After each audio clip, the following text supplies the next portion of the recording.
Good morning. So today, let's discuss introduction to accounting. First lesson, okay, in your first PUC textbook. So first lesson, introduction to accounting.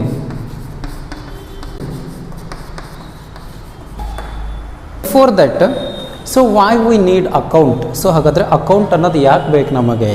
So accountancy ಯಾಕೆ necessity ಇದೆ? Okay. So you must assume. So why every business and every enterprises need accounting? So you must assume you started one small shop. Okay, so you a small shop or a small firm. Okay, so your main aim is, your main goal is so earning profit. So ಈಗ ನೀವು ಒಂದು ಶಾಪನ್ನು start ಮಾಡಿದ್ರಿ ಅಂತ ಅಂದ್ಕೊಂಡ್ರೆ ಅಂದರೆ so ನಿಮ್ಮದು main aim ಏನಿರುತ್ತೆ, ಗೋಲ್ ಏನಿರುತ್ತೆ ಅಂದರೆ ಸೊ ಅರ್ನಿಂಗ್ ಪ್ರಾಫಿಟ್ ಯಾರದೇ ಆಗಿರ್ಬೋದು. Okay, so why they started a firm or why they started a business, they started a small shop is okay, so a little bit earning money, earning a profit. After earning profit or after transactions, okay, so many transactions are there. ಒಂದು ಬಿಸ್ನೆಸ್ಸನ್ನು start ಮಾಡಿದ್ರ ಅಥವಾ ಒಂದು ಫರ್ಮನ್ನು start ಮಾಡಿದ್ರಿ ಅಂದರೆ so many transactions okay arises. Okay, day to day ನೀವೇನು ಮಾಡ್ತೀರಾ, purchase ಮಾಡೋದಾಗಿರ್ಬೋದು, ಸೇಲ್ ಮಾಡೋದಾಗಿರ್ಬೋದು. ಓಕೆ, ಸೊ ಅಂದರೆ ರೆಂಟನ್ನು ಕೊಡೋದಾಗಿರ್ಬೋದು. ಓಕೆ, ಸೊ ಕಮಿಷನನ್ನು ತಗೊಳ್ಳೋದಾಗಿರ್ಬೋದು. Okay, so these are the transactions. Okay, so you must put these transactions in a particular book. Okay, so ನೀವೇನು ಮಾಡ್ತೀರಾ, ಒಂದು ಪರ್ಟಿಕ್ಯುಲರ್ ಬುಕ್ಕಲ್ಲಿ ನೀವೇನು ಮಾಡ್ತೀರಾ ಅದನ್ನು ಸೊ ರೆಕಾರ್ಡ್ ಮಾಡ್ತೀರಾ. ಎಸ್, ಸೊ ಅದಕ್ಕೆ ನಾವು ಏನಂತ ಕರಿತೀವಿ, ಬುಕ್ ಕೀಪಿಂಗ್ ಅಂತ ಕರಿತೀವಿ. Book keeping. Okay, so in your firm, in your business, okay, in your shop. Okay, so what are the transactions you done, okay, whole month, okay, or a week. So ಒಂದು ಮಂತಲ್ಲಿ ಅಥವಾ ಒಂದು ವೀಕಲ್ಲಿ ನೀವು ಏನೆಲ್ಲ transaction ಮಾಡಿದ್ದೀರಲ್ಲ, so ಅದನ್ನು ಒಂದು ಕಡೆಗೆ ನೀವೇನು ಬರೆದಿಡ್ತೀರಲ್ಲ, ಸೊ ಅದನ್ನೇ ನಾವೇನಂತ ಕರಿತೀವಿ, ಬುಕ್ ಕೀಪಿಂಗ್. ಸೊ ನೀವೇನು ಟ್ರಾನ್ಸಾಕ್ಷನ್ ಮಾಡಿರ್ತೀರ, ಸೊ ಪರ್ಚೇಸ್ ಆಗಿರ್ಬೋದು, ಓಕೆ, ಸೇಲ್ ಆಗಿರ್ಬೋದು, ಓಕೆ, ಸೊ ರೆಂಟ್ ಆಗಿರ್ಬೋದು. ಓಕೆ, ಸೊ ಇವೆಲ್ಲ ಟ್ರಾನ್ಸಾಕ್ಷನ್ಸ್ ರೆಗ್ಯುಲರ್ಲಿ, ಓಕೆ, ರೆಗ್ಯುಲರ್ ಆಗಿ ನಾವೇನು ಮಾಡ್ತೇವೆ, ಈ ಟ್ರಾನ್ಸಾಕ್ಷನ್ನ ಮಾಡಿರ್ತೇವಲ್ಲ, ಸೊ ಇದು ಬುಕ್ ಕೀಪಿಂಗ್. ಸೊ ಅದನ್ನು ನಾವೇನು ಮಾಡ್ತೇವೆ, ಒಂದು ಕಡೆ ಬರೆದಿಡೋದನ್ನು ನಾವೇನಂತ ಕರಿತೇವೆ, ಸೊ ಬುಕ್ ಕೀಪಿಂಗ್ ಅಂತ ಕರಿತೇವೆ. In order to ascertain this profit financial positions of the business at the end of the accounting period, we need accounting. Okay, so at the end of the accounting period ನಾವೇನು ಮಾಡ್ತೇವೆ, so ಹಾಗಾದರೆ ನಮ್ಮ firm ಎಷ್ಟು ಪ್ರಾಫಿಟನ್ನು earn ಮಾಡ್ತು, so ಎಷ್ಟು loss ಆಯಿತು. Okay, so ನಾವು ಮನಿಯನ್ನು invest ಮಾಡಿದ್ದಕ್ಕೂ, ಈಗ ಫಾರ್ ಎಕ್ಸಾಂಪಲ್ ನೀವು ಒಂದು 50,000 ಮನಿಯನ್ನು ಇನ್ವೆಸ್ಟ್ ಮಾಡಿದ್ದೀರಾ ಅಂದರೆ ಸೊ ನೀವು 50,000 ಇನ್ವೆಸ್ಟ್ ಮಾಡಿ ಮನಿಯನ್ನು ನೀವು ಪ್ರಾಫಿಟ್ ತೊಗೋಬೇಕು. ಓಕೆ, ಸೊ ಇದು ಲಾಸ್ ಆಗಬಾರ್ದು. ಸೊ ಆ ರೀತಿ ನೀವೇನು ಮಾಡಬೇಕು, ಸೊ ನಿಮ್ಮ ಬಿಸ್ನೆಸ್ಸನ್ನು ಸೊ ಇಂಪ್ರೂವ್ ಮಾಡ್ಬೋದು. Okay, so this is called bookkeeping, okay, and accounting. So why we need bookkeeping? Okay, so ಎಲ್ಲ ಟ್ರಾನ್ಸಾಕ್ಷನ್ನು ಓಲ್ ಇಯರ್ ಟ್ರಾನ್ಸಾಕ್ಷನ್ ನಮಗೆ ಒಂದು ಕಡೆ ಸಿಕ್ಬಿಡುತ್ತೆ. ಓಕೆ, ಸೊ ಹಾಗಾದರೆ ಏನೇನು ಪರ್ಚೇಸ್ ಮಾಡಿದ್ವಿ, ಸೊ ಏನೇನು ಸೇಲ್ ಮಾಡಿದ್ವಿ, ಎಷ್ಟು ಪ್ರಾಫಿಟ್ ಬಂತು, ಎಷ್ಟು ಲಾಸ್ ಆಯಿತು. ಓಕೆ, ಸೊ ನೆಕ್ಸ್ಟ್ ಇಯರ್ಗೆ ನಾವೇನು ಮಾಡ್ಬೋದು, ಇದನ್ನು ಸೊ ಕಂಪೇರ್ ಮಾಡ್ಬೋದು. Okay, so next, so father of accounting. So ಯಾರನ್ನು ನಾವು ಫಾದರ್ ಆಫ್ ಅಕೌಂಟಿಂಗ್ ಅಂತ ಕರಿತೀವಿ, Luca Pacioli. Okay, so he is the father of accounting. Okay, father of accounting, Pacioli, he is the father of accounting. So why we called the father of accounting Luca ಪ್ಯಾಸಿಯೋಲಿ?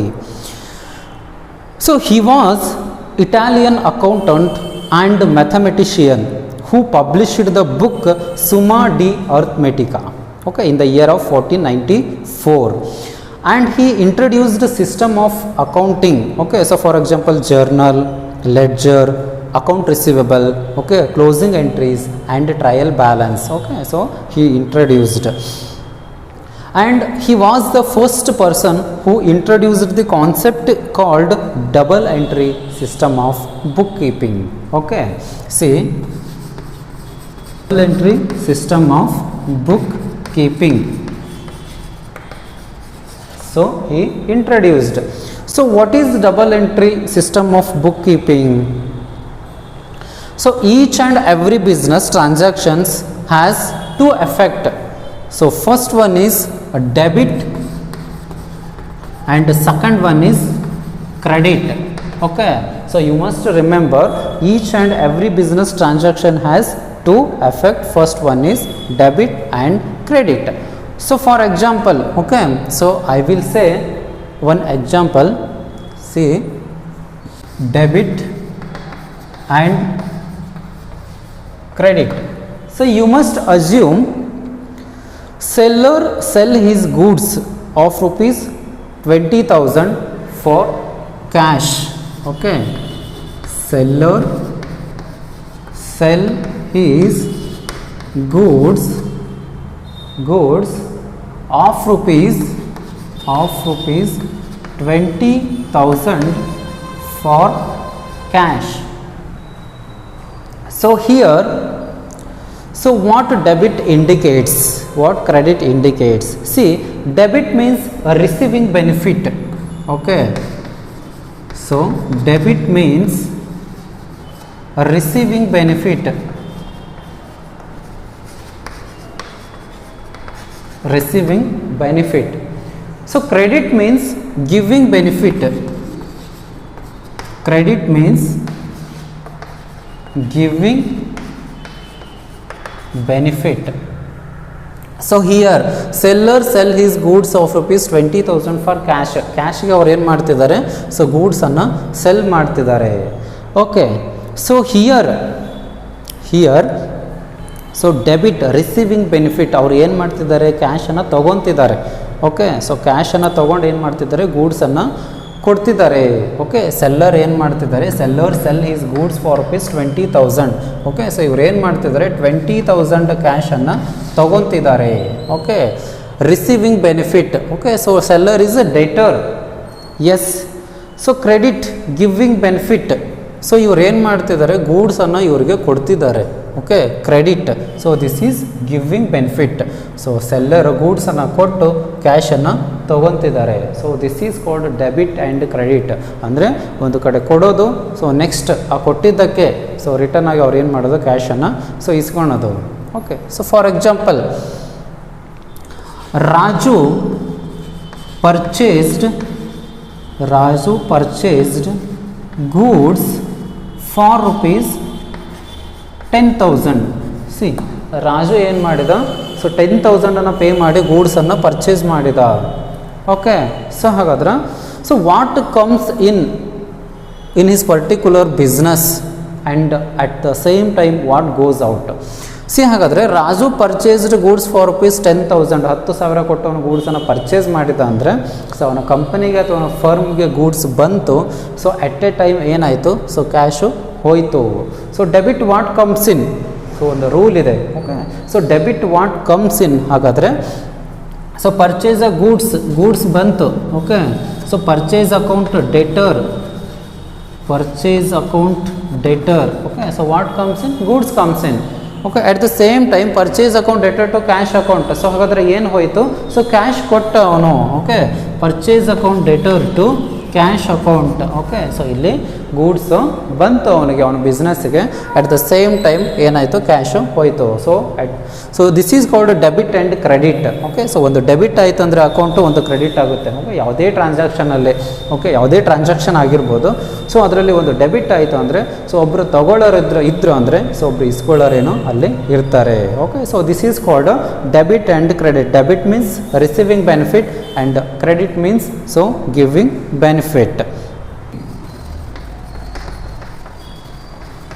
Process of systematic recording of each and every business transactions in a proper books of accounts. It is called a bookkeeping. Okay, so for example ನಿಮ್ಮ ಬಿಸ್ನೆಸ್ಸಲ್ಲಿ ನೀವು ಏನೇ transaction ಮಾಡಿರಿ, for example purchase ಮಾಡೋದಾಗಿರ್ಬೋದು. Okay, ಗೂಡ್ಸನ್ನು purchase ಮಾಡೋದಾಗಿರ್ಬೋದು, ಫರ್ನಿಚರನ್ನು purchase ಮಾಡೋದಾಗಿರ್ಬೋದು, ಚೇರ್ಸನ್ನು ಪರ್ಚೇಸ್ ಮಾಡೋದಾಗಿರ್ಬೋದು. ಓಕೆ, ಸೊ ನೀವೇನೋ ಪರ್ಚೇಸ್ ಮಾಡಿರ್ತೀರ, ಅದನ್ನು ನೀವೇನು ಮಾಡಿರ್ತೀರ? Bookkeeping. ಒಂದು ಡೇ ಟು ಡೇ ಟ್ರಾನ್ಸಾಕ್ಷನ್ ಅಥವಾ ರೆಗ್ಯುಲರ್ ಟ್ರಾನ್ಸಾಕ್ಷನ್ ಆಗಿ ಸೊ ನೀವು ಒಂದು ಕಡೆ ಬರೆದು ಇಡ್ತೀರಲ್ಲ, ಸೊ ಅದಕ್ಕೆ ನಾವೇನಂತ ಕರಿತೇವೆ? ಸೊ ಬುಕ್ ಕೀಪಿಂಗ್ ಅಂತ ಕರಿತೇವೆ. Okay, so once again I am telling, so the process of systematic recording of each and every business transaction. So for examples, so today you purchased, okay, furniture. Okay, so furniture purchased.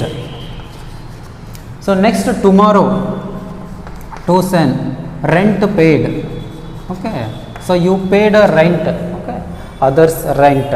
Or next, electricity bill, okay.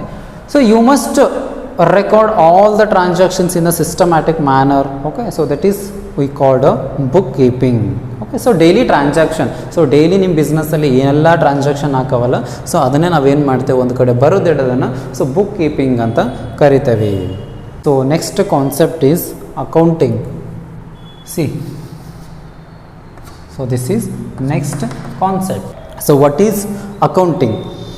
Accounting can be defined as the process of identifying, measuring, recording and communicating the required information relating to the economic events of an organization to the interested users of such information. Okay, so this is called accounting.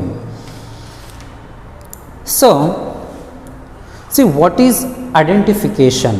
So here, what is identification?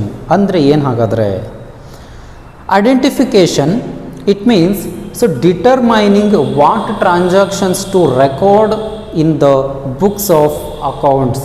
See, in your business n number of transactions, okay, occurred in a particular day. So ಹಾಗಾದರೆ ಒಂದು ದಿನದಲ್ಲಿ so many transaction ನೀವು ಮಾಡಿರ್ತೀರಾ. So ಹಾಗಾದರೆ ಯಾವ transaction ನೀವು record ಮಾಡಬೇಕು? Identification. So for example, purchased furniture. C, identification,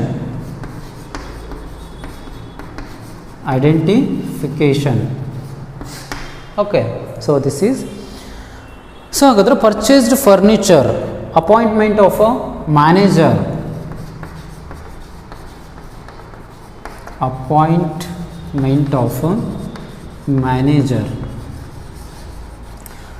so these are the transactions, okay, in a particular business. ಒಂದು business ಅಲ್ಲಿ ಆಗುವಂಥ ಟ್ರಾನ್ಸಾಕ್ಷನ್ ಇದು, purchased furniture and appointment of a manager. So these are the two transactions we identified.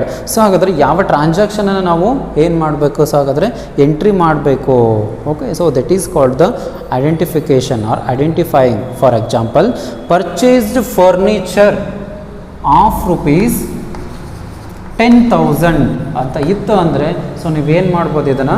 So transaction ಆಗಿ ನೀವು ಬರಿಬೋದು. So appointment of a manager, okay. So this is also a business transaction, but ಇದರಲ್ಲಿ ಏನಿಲ್ಲ, so monetary transaction ಇಲ್ಲ, okay. So ನಾವು ಇದನ್ನು ಏನು ಮಾಡೋಕ್ಕಾಗಲ್ಲ, ಸೊ ಬರೆಯೋದಕ್ಕೆ ಆಗಂಗಿಲ್ಲ. So purchased furniture of rupees 10,000, okay. So this is the identification of transactions, okay. So after measuring, see, identification, it means determining what transactions to record in your particular business.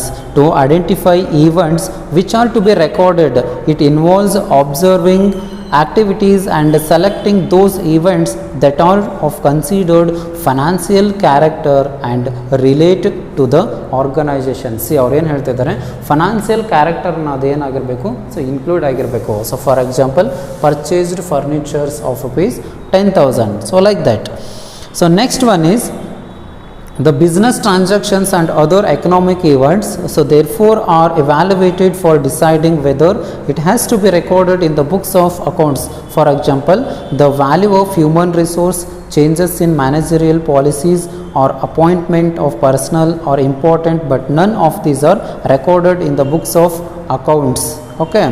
So however, when a company makes a sale of purchase, whether on cash or credit or pays salary, it is recorded in the books of accounts, okay. So measurement ಅಂದರೆ so number ಇರಬೇಕಲ್ಲಿ, okay. ಇಷ್ಟು ಕೊಟ್ಟು ನಾವೇನು ಮಾಡಿದ್ವಿ? ಒಂದು particular ಫರ್ನಿಚರನ್ನು ತೊಗೊಂಡು ಬಂದ್ವಿ, ಅದನ್ನು ನಾವೇನು ಮಾಡ್ಬೋದು?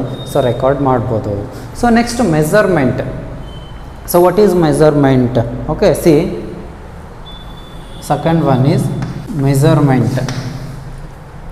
So measurement means expressing the value of business transactions in terms of money. Already I told, okay. So expressing the measurement means expressing the value of business transactions in terms of money. For example, transactions must include a financial character. See, purchase of furniture or purchase of books, okay, for rupees 5,000. Next, sale of computer. Second one is sale of computer for rupees 20,000 or 25,000. Okay, so this is called a measurement in terms of money. Okay, so we must measure. Okay, see, measurement, it means quantification including estimates of business transactions into financial term by using monetary unit rupees and paisa as a measuring unit. Okay, so ನಾವೇನು ಮಾಡ್ತೇವೆ, so ಎಷ್ಟು ಅಮೌಂಟನ್ನು ಕೊಟ್ಟು ನಾವು purchase ಮಾಡಿದ್ವಿ, so ಅದನ್ನು ನಾವೇನು ಮಾಡ್ತೇವೆ, ಸೊ ಮೆಜರ್ ಮಾಡ್ತೇವೆ. Okay, so next, it is not considered for recording in financial accounts. That is why important items like the appointment of a new managing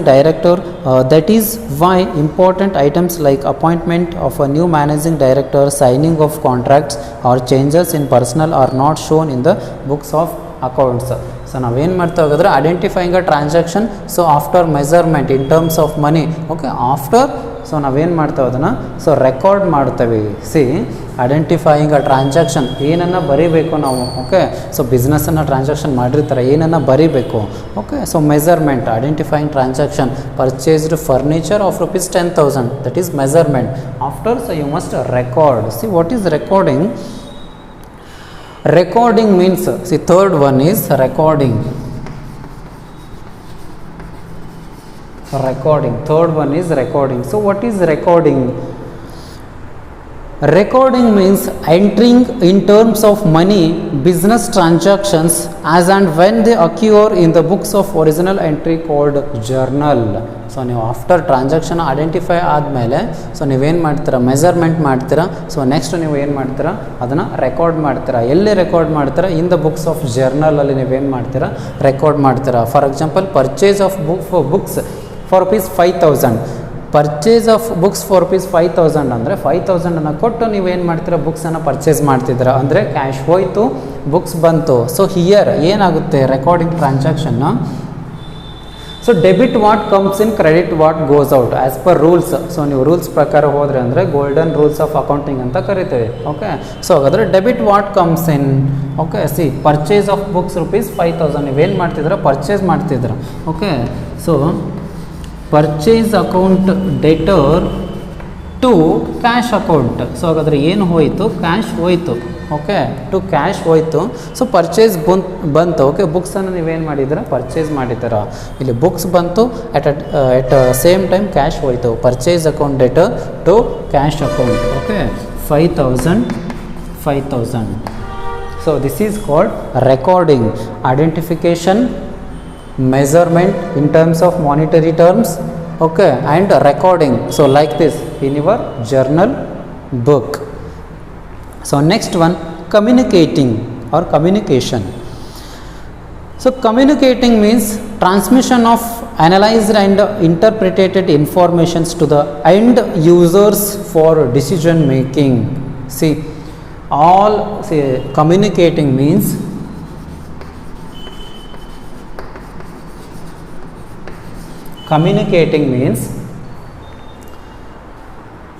transmission of analyzed and interpreted informations to the end users for decision making. So for example, so ಇಷ್ಟು ಈ ಇಯರಲ್ಲಿ ನಾವು ಇಷ್ಟು ಪ್ರಾಫಿಟನ್ನು ಮಾಡಿದ್ವಿ.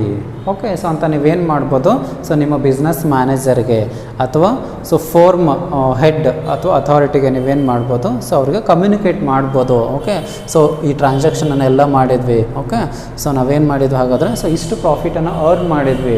So ಹೋದ ವರ್ಷ ಇಷ್ಟು profit ಮಾಡಿದ್ವಿ, so ಈ ವರ್ಷ ಇಷ್ಟು ಪ್ರಾಫಿಟ್ ಆಗಿದೆ ಅಂತ ನೀವೇನು ಮಾಡ್ಬೋದು, ಸೊ ಕನ್ಕ್ಲೂಡನ್ನು ಸೊ ಮಾಡ್ಬೋದು. Okay, so communication with the help of journal. So this is called journal and ledger. Okay, so ಆಮೇಲೆ ಜರ್ನಲ್ನ ಪ್ರಿಪೇರ್ ಮಾಡಿ ಆದಮೇಲೆ ನೀವೇನು ಮಾಡ್ತೀರ ಅದನ್ನು ಸೊ ಲೆಡ್ಜರಿಗೆ ಅಂದರೆ ಸಪ್ರೇಟ್ ಹೆಡ್ಸ್. ಓಕೆ, ಸಪ್ರೇಟ್ ಹೆಡ್ಸಲ್ಲಿ ನೀವೇನು ಮಾಡ್ತೀರಾ, ಸೊ ಲೆಡ್ಜರ್ಗೆ ಪೋಸ್ಟ್ಪೋನ್ ಮಾಡ್ತೀರಾ. ಆಮೇಲೆ trial balance and financial statement. Okay, it show the okay, so how the financial statement it show.